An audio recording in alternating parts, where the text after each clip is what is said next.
สบายดีซื้อสีวันลำมณีเนาะเฮ็ดเวียกเป็นผู้ช่วยการเงินของโครงการอยู่กระทรวงศึกษาธิการและกีฬา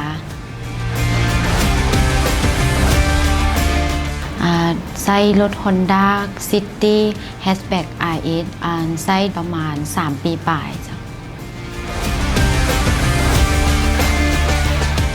พอรู้สึกว่า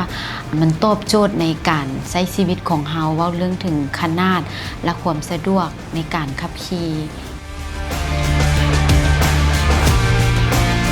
โดยใช้ประจำใช้ไปเฮ็ดเวียกและรับส่งลูกหรือไปเที่ยว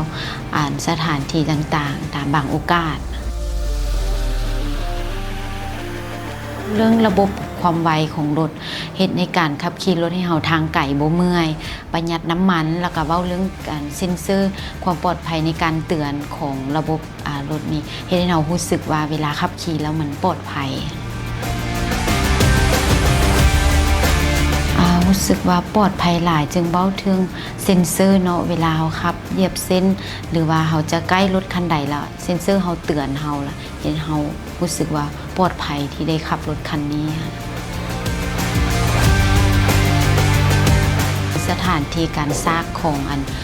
รถไฟฟ้ามันยังบ่หลายบ่คือปั๊มน้ำมันที่เฮาสะดวกที่เฮาอยากใส่น้ำมันตอนใดก็ได้เคยเอาเข้าไปกวดเช็คช่วงล่างของรถเนาะแล้วไปซ่อมแปลงรู้สึกว่าพนักงานตอนรับดีแล้วก็บริการดีแล้วก็ซ่อมแปลงรถเฮาก็ดีคือกันจะเว้าถึงกล้องหอบคันเนาะเวลาเราขับขี่เขาจะจอดในที่แคบหรืออย่างเขาจะมีเซ็นเซอร์เตือนเราแล้วเขาสามารถจอดได้นะรู้สึกว่ามักตัวนี้จะมักขนาดของมันขนาดที่บอกกว้างขวางเหมาะสมกับครอบครัวน้อยคือของเอ้ยมีลูกเต้าจะแบบเขาสิไปเที่ยวสามารถใช้เครื่องได้หลายสินะสำหรับ3 ปีที่ใช้รถคันนี้รู้สึกว่ารถนี่ทนทานถึงว่าเขาจะแบบไปทางไกลทางอย่างเด้อระบบช่วงล่างของมันกับยังบ่ทันได้เพอย่างนะมันยังดีมันยังคุ้มค่าสำหรับ3 ปีที่ใช้ได้นะเป็นแบรนด์ที่ทันสมัย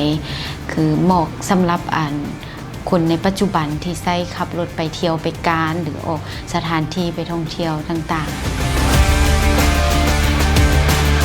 อยู่ได้ฮอด3 ปีเขาก็มันเอาเข้าศูนย์แล้วเพื่อไปเช็คช่วงล่างเรื่องความปลอดภัยของระบบของมันเช็คช่วงล่างน้ำมันเครื่องอย่างมันสามารถใช้ได้เกิน3 ปี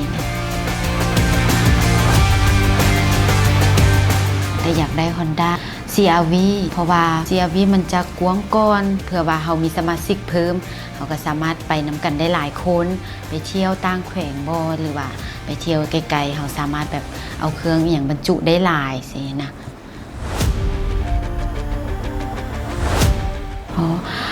ทนทานทันสมัยและก็ประหยัดสำหรับใครที่จะตัดสินใจซื้อนะอยากแนะนำว่าอันนี้ก็เป็นลูกค้าผู้หนึ่งสินะอยากให้ลองมาเปิดใจมาลองขับ Honda คุ้มค่าสำหรับลูกค้าตัวจริงที่ใช้นะ